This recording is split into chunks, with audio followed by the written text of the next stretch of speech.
j'ai souhaité. Alors j'interviendrai d'abord en posant une question à moi-même. Je me demande si je ne suis pas devenu fou, quoi. Parce qu'au fond, on voit bien dans ce dossier, on voit bien les échos, il y a de visions pour ou contre les CRA, pour ou contre la localisation. Et voilà bien un dossier où je prends une position où je n'ai que des coups à recevoir. Voilà. Que des coups à recevoir, et je le savais dès le début. Bon, voilà. Et pourtant, j'ai maintenu ma position. Mais je n'ai pas maintenu ma position par courage ou merci pour ceux qui ont salué ceci, mais simplement parce que j'ai un sens républicain qui est profond. Et c'est ça qui m'étonne beaucoup ici, en entendre certains. On est en République. La République, c'est des lois. Si on n'est pas satisfait des lois, il faut les contester. Et pour les contester, il vaut mieux être élu au Parlement. Et c'est pas ensuite, après, à nous, d'aller dire, bon, il y a des lois, mais je m'assieds dessus, je n'en tiens pas compte. Moi, je préfère mes demandes, mes rêves, mes désirs, plutôt que la loi de la République. Quand on est républicain, on applique les lois. Voilà. On applique les lois, ou bien, au Parlement, évidemment, on les conteste. C'est pour moi un axe majeur de ma vie. Certains savent que j'ai été à la commission des lois, et donc je cultive cet amour de la loi, avocat en plus, depuis toujours. Bon. Et je crois qu'il n'y a pas d'autre solution pour notre pays que de respecter les lois. Sinon, c'est l'anarchie, ou c'est en tout cas l'incertitude. Alors, de quoi il s'agit dans ce dossier? Une question très simple. Il ne s'agit pas, beaucoup l'ont dit, il ne s'agit pas d'être pour ou contre un centre de rétention administrative. Il se fera, le centre de rétention administrative. Voilà. Tous ceux qui disent le contraire sont des naïfs. Il se fera. J'observe que, d'ailleurs, à Lyon, quand même une ville où il y avait certainement beaucoup d'opposants au CRA, eh il s'est fait. Voilà. En janvier, le centre de rétention administrative de Lyon a été inauguré avec les mêmes normes que le centre de rétention administrative qui a eu lieu ici dans l'agglomération. Il s'est fait malgré les pétitions, il s'est fait malgré les contestations, il s'est fait malgré la prise de position du maire de Lyon, malgré la prise de position du président de la métropole de Lyon. Il s'est fait. Donc arrêtons de nous raconter des histoires. Il se fera ici. Et d'ailleurs, d'une certaine façon, quand on voit, quelqu'un l'a dit tout à l'heure, je crois que c'était Christine, la misère du centre de rétention aussi, aujourd'hui, qui est dans les sous-sols du commissariat central, on se dit qu'il vaut mieux ça, un nouveau CRA, que ce qui est en train de vivre. Il se fera. Après, quand même, soyons précis. Si vous regardez le rapport de la CIMAD, il ne dit pas autre chose. Le rapport de la CIMAD dit à un moment donné, il faut que les parlementaires s'en occupent. Voilà. Parce qu'il a compris où était le pouvoir de décision sur cette question-là. Moi, à titre personnel, je ne l'ai pas dit, mais je le rappelle, je ne suis pas un farouche défenseur des CRA que j'ai visité. Je ne sais pas combien de personnes ici ont visité, mais moi, j'ai eu l'occasion de visiter un centre de rétention administrative. Et je suis plutôt pour une politique d'immigration qui soit différente. Mais qui maintienne, par contre, moi, je suis pour qu'il y ait une politique d'immigration, parce que si on efface ces frontières, on verra un peu les conséquences. Donc, je suis pour. Bon. Et ceci précisé, je voudrais aussi indiquer que, contrairement à ce que on lit parfois, même des photos que l'on voit, il n'y a pas d'enfants dans les centres de rétention administrative. Souvent, je dis de l'agglomération bordelaise, en fait, du Grand Sud-Ouest. Il y a une carte annexée au rapport de la CIMAD qui le montre très nettement. Dans le Grand Sud-Ouest, vous n'avez pas d'enfants. Voilà. Et il n'y aura pas d'enfants. J'ai évidemment discuté avec Madame la préfète sur ce sujet, qui tombait des nues d'ailleurs, en disant mais on n'en a jamais eu, pourquoi voulez-vous qu'il y en ait demain? Voilà. Et c'est conforme à certaines dispositions ministérielles qui effectivement disent en cas d'enfant, il faut qu'on assigne à résidence la personne plutôt qu'on la mette dans un CRA. Il est vrai, pour dire toute la vérité, qu'il y a quelques exceptions. Voilà. C'est vrai, c'est vrai.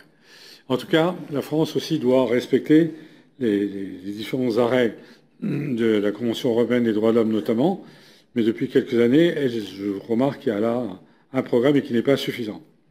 Alors l'autre grande discussion, c'est le lieu. Et pourquoi, me dit-on, as-tu cherché les emmerdements? C'était très bien à Pessac, il fallait les laisser à Pessac, pourquoi tu nous amènes ici? Bon. Bah, pour une raison simple, c'est que je suis objectif. Voilà. Et je ne dis pas, moi, que je ne défends pas les Mérignacais, que je ne défends pas mon territoire. Franchement, là-dessus, j'ai aucun souci. Il suffit de regarder les dernières élections municipales. Hein. La liste que je conduisais a fait 64% en 92, 64, donc pratiquement 65%. La liste de mon opposant principal a fait 25%. Bon, voilà, tout est dit. Hein. Pour un maire impopulaire, il y a quand même pire. Bon. Donc, et je pense que ça se continue encore aujourd'hui. Donc, voilà, mais il faut essayer de gratter des voix n'importe où, avec n'importe quelle condition. Alors, pourquoi j'ai choisi? Pourquoi j'ai proposé? J'assume totalement. Hein. Pourquoi? Parce que je connais le site de Pessac.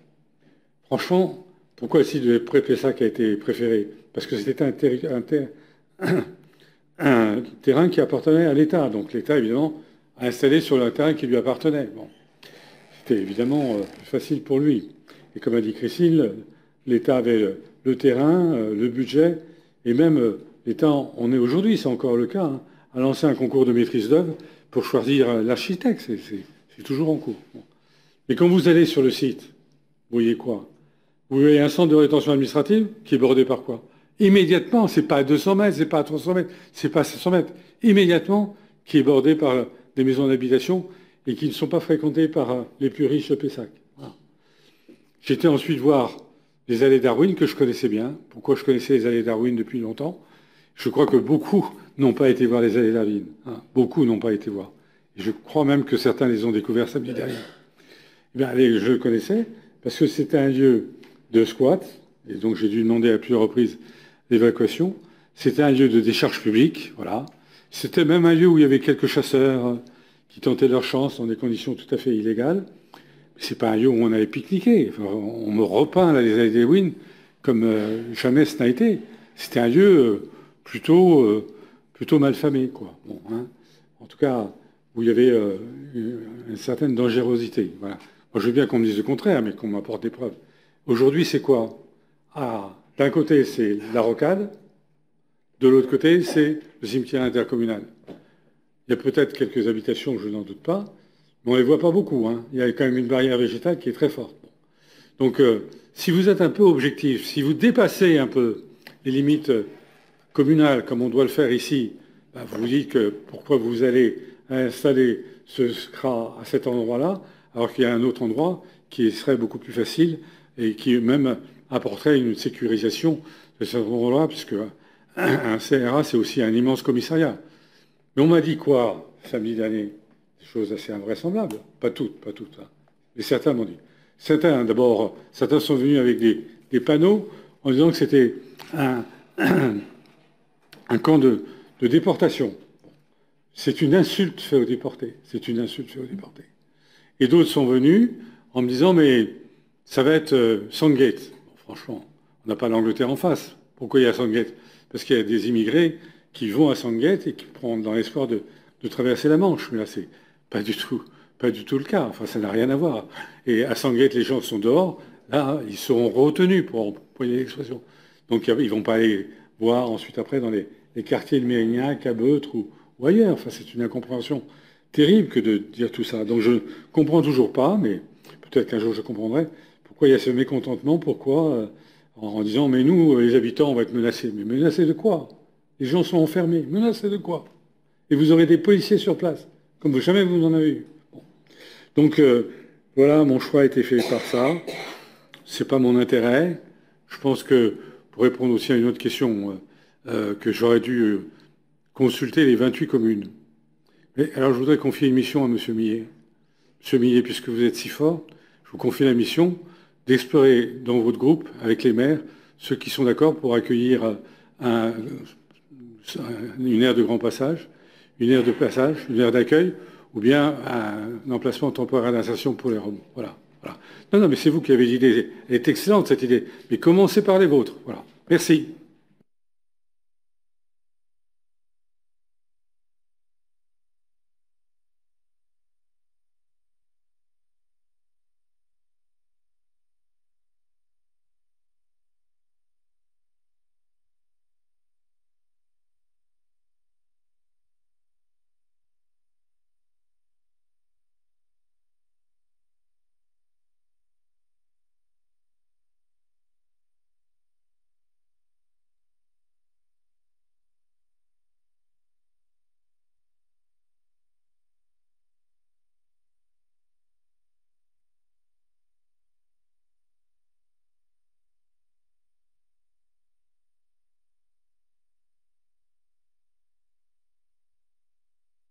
Pour 64, abstention 0, contre 36. La délibération est adoptée et je vous en remercie.